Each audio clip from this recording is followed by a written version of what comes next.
அதிர்ச்சி செய்தி. தமிழகத்தின் அரசு போக்குவரத்து கழகம் மற்றும் மின்சார வாரியம் போன்ற பல துறைகள் கடுமையான இழப்புகளை சந்தித்து கடனில் தத்தளிப்பதாக மத்திய தணிக்கை துறையான CAG அறிக்கையில் கூறப்பட்டுள்ளது.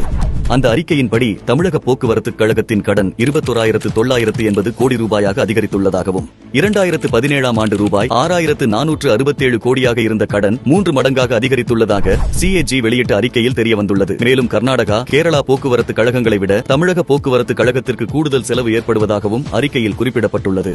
அதேபோல் தமிழக மின் உற்பத்தி மற்றும் மின் பகிர்மான கழகமானது கடந்த 2022 மற்றும் 23ஆம் ஆண்டு வரை ரூபாய் 1.62 லட்சம் கோடி திரண்ட நிதி இழப்புடன் இந்தியாவின் 30 மாநிலங்களில் முதல் மாநிலமாக உள்ளது. இந்தியாவில் உள்ள அனைத்து மின்வாரியங்களும் சேர்ந்து 2022 மற்றும் 23ஆம் ஆண்டு வரை மொத்தம் ரூபாய் 6.47 லட்சம் கோடி இழப்பை சந்தித்திருக்கின்றன. அதில் தமிழக மின்சார வாரியத்தின் இழப்பு மட்டும் 25% என்பது குறிப்பிடத்தக்கது. இந்த இரு துறைகள் மட்டுமின்றி தமிழக அரசின் உள்ளாட்சித்துறை உட்பட பல துறைகளில் முறைகேடுகள் நடந்துள்ளது CAG அறிக்கை மூலம் தெரியவந்துள்ளது.